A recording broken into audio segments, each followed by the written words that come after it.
آج کی تہلکہ خیز خبریں آپ کے سامنے میں رکھنے جا رہا ہوں، تو ویڈیو کو شروع سے لے کر اینڈ تک پورا دیکھیں۔ ناظرین کرامی، اسماعیل ہنیہ کے بدلے اسرائیلی وزیر اعظم قتل۔ ترکی، ایران، یمن، لبنان، طالبان کے اسرائیل پر تابڑ توڑ حملے۔ اسرائیل جل گیا، امریکہ برباد، غدار عرب ملک ننگے ہو گئے۔ ویڈیو کی تفصیلات میں آگے بڑھنے سے پہلے ہماری ویڈیو کو لائک کر دیں، چینل کو سبسکرائب کر کے بیل آئیکن پر ضرور کلک کر دیں۔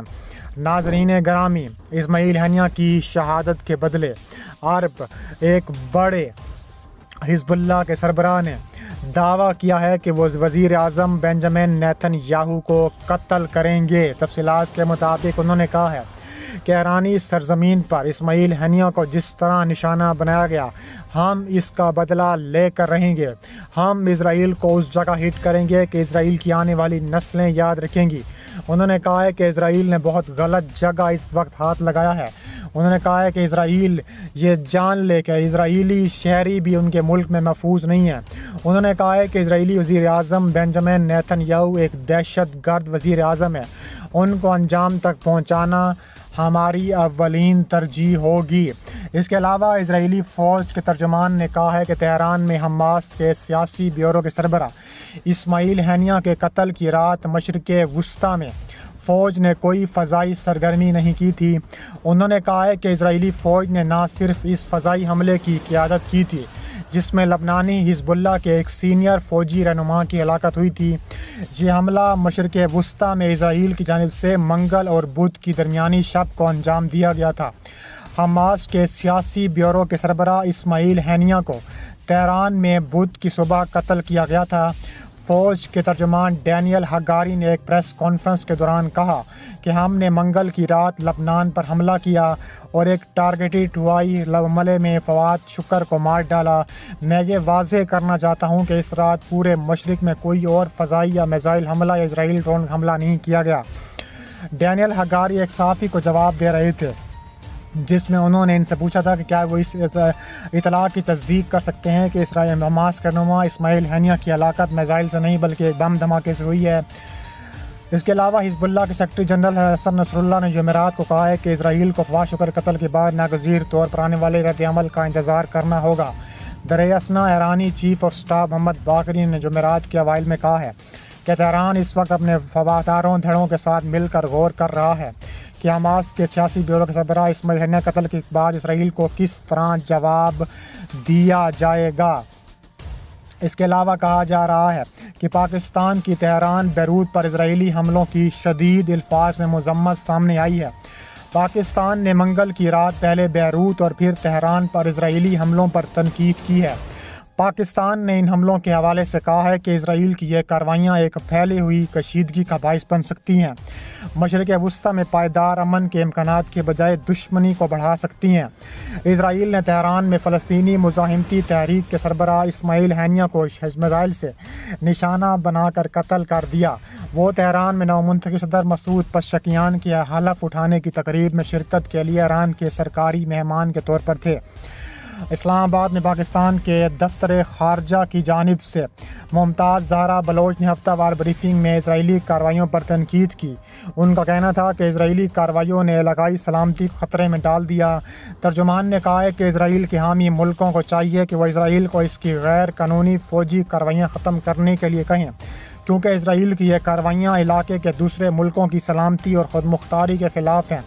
ممتاز زہرا بلوچ نے اسرائیل کے بیروت پر حملے کے حوالے سے کہا ہے کہ یہ حملہ لبنان کی خود مختاری اور علاقائی سالمیت کے تقاضوں کی سنگین اور کھلا خلاف ورزی ہے۔ دوسری جانب عرب ممالک جو کہ پوری طرح سائلنٹ ہیں، پوری طرح ہٹ دھرمی بے شرمی کا مظاہرہ کر رہے ہیں، دوسری جانب ترکیہ نے جوابی اقدامات کا اعلان کر دیا ہے اور ترکیہ نے نیٹو پلیٹ فارم سے اسرائیل کے ساتھ تعاون کو روک دیا۔ ترکیہ نے نیٹو کے پلیٹ فارم سے اسرائیل کے ساتھ تعاون کو روک رکھا ہے۔ ترکیہ نے یہ فیصلہ اسرائیل کے غزہ پر حملے کے اقدام کے فوری بعد کر لیا تھا۔ ترکیہ نیٹو ممالک میں شامل ہے جبکہ اسرائیل کو نیٹو ممالک نے اپنی شراکت دار قرار دے رکھا ہے۔ اسرائیل کے نیٹو کے کرتا دھرتا امریکہ اور بعض اہم یورپی ملکوں کے ساتھ تعلقات کی نوعیت غیر معمولی ہے۔ اس لیے اس کھاتے سے بھی نیٹو مالک بھی عام طور پر اسرائیل کو ہر طرح کی مدد دینے کے لیے تیار رہتے ہیں۔ تاہم نیٹو سے متعلق ذرائع کا کہنا ہے کہ ترکیہ نے اکتوبر سے اسرائیل کے ساتھ نیٹو کی تمام مصروفیات کو ویٹو کر دیا ہے، جس میں مشترکہ میٹنگز اور مشقیں شامل ہیں۔ ترکیہ اسرائیل کی طرف سے غزہ میں فلسطینیوں کے قتل عام کو نیٹو کے بنیادی اصولوں کی خلاف ورزی کے طور پر دیکھتا ہے۔ ترکیہ حماس کی کارروائی کو اس کے حق آزادی سے منسلک کرتا ہے، جبکہ اسرائیل کی طرف سے غزہ میں فلسطینیوں کے قتل عام کو ترکیہ ان کی نسل کشی قرار دیتا ہے۔ ترکیہ نے اسرائیل کے ساتھ اپنی تجارت بھی روکی ہے۔ یاد رہے کہ اب تک تقریباً 40,000 فلسطینی اسرائیلی بمباری سے لقمہ اجل بن چکے ہیں۔ ترکیہ کے صدر رجب طیب اردوان نے واشنگٹن میں نیٹو کی سالانہ کانفرنس کے دوران کہا تھا کہ یہ ممکن نہیں ہے کہ نیٹو اسرائیل کے ساتھ اپنی شراکت داری اور تعاون جاری رکھے۔ اسی ہفتے کے شروع میں اسرائیلی وزارت خارجہ کے ترجمان نے اس اتحاد سے کہا ہے کہ ترکیہ کو اس سے نکال باہر کیا جائے جو اسرائیل میں داخل ہونے کی دھمکی دے رہا ہے، جیسا کہ اس سے پہلے لیبیا اور نگورنو قراباغ کہا جاتا ہے۔ اس کے علاوہ کہا جا رہا ہے کہ ترکیہ نے تابڑ توڑ کارروائیوں کی دھمکی دیتے ہوئے اسرائیل کی اینٹ سے اینٹ بجانے کا بھی فیصلہ کیا ہے۔ اردوان کا بائیڈن کو انتباہ جاری کر دیا گیا ہے۔ ترک صدر رجب طیب اردوان نے اپنے امریکی ہم منصب جو بائیڈن سے کہا ہے کہ اسرائیل غزہ میں سیز فائر کی بجائے جنگ کو وسیع تر خطے تک پھیلانے کی کوششوں میں مصروف ہے۔ ان خیالات کا اظہار ترکی کے صدر نے جو بائیڈن کو جمعرات کے روز کی جانے والی ٹیلی فون کال کے دوران کیا۔ ترکی کے افغان صدر کو بتایا ہے کہ بائیڈن نے مشرقی مغرب کے درمیان انقرہ میں قیدیوں کا تبادلے کی کوششوں پر اردوان کا شکریہ ادا کیا۔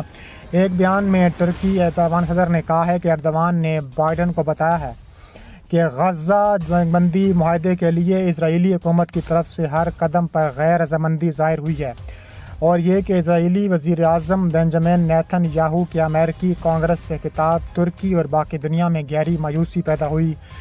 ترکی افغان صدر نے کہا ہے کہ اردوان نے یہ بھی کہا ہے کہ پولٹ بیورو حماس کے سربراہ اسماعیل ہنیہ کے علاقے سے جنگ بندی کی کوششوں کو شدید ترین جھٹکا لگا ہے۔ بیان میں کہا گیا ہے کہ اردوان نے نیٹو اتحادیوں کے درمیان تعلقات بہتر بنانے کے لیے کام جاری کرنے پر بھی استعمال کیا گیا ہے۔ اس کے علاوہ کہا جا رہا ہے کہ ترکی کے صدر نے اپنی فوجیں اسرائیل کے خلاف بھیجنے کا بھی فیصلہ کر رکھا ہے۔ ترکی کے صدر رجب طیب اردوان نے کہا ہے کہ اب وقت آ گیا ہے کہ اسرائیل کو ایسی جگہ ہٹ کیا جائے، اسرائیل کو ایسی جگہ نشانہ بنایا جائے کہ اسرائیل کی آنے والی نسلیں بھی یاد رکھیں۔ انہوں نے کہا ہے کہ اسرائیل کو چاہیے کہ ہمارے غیظ و غضب سے دور رہے۔ ہم شدید ترین کارروائیاں کریں گے اور اسرائیل کی حیفا بندرگاہ کو تباہ و برباد کر دیں گے، جہاں سے وہ فلسطینیوں پر، حزب اللہ پر، ایران پر، یمن پر، لبنان پر اور اب ترکی پر بھی بمباری کرنے کی کوششوں میں مصروف عمل ہے۔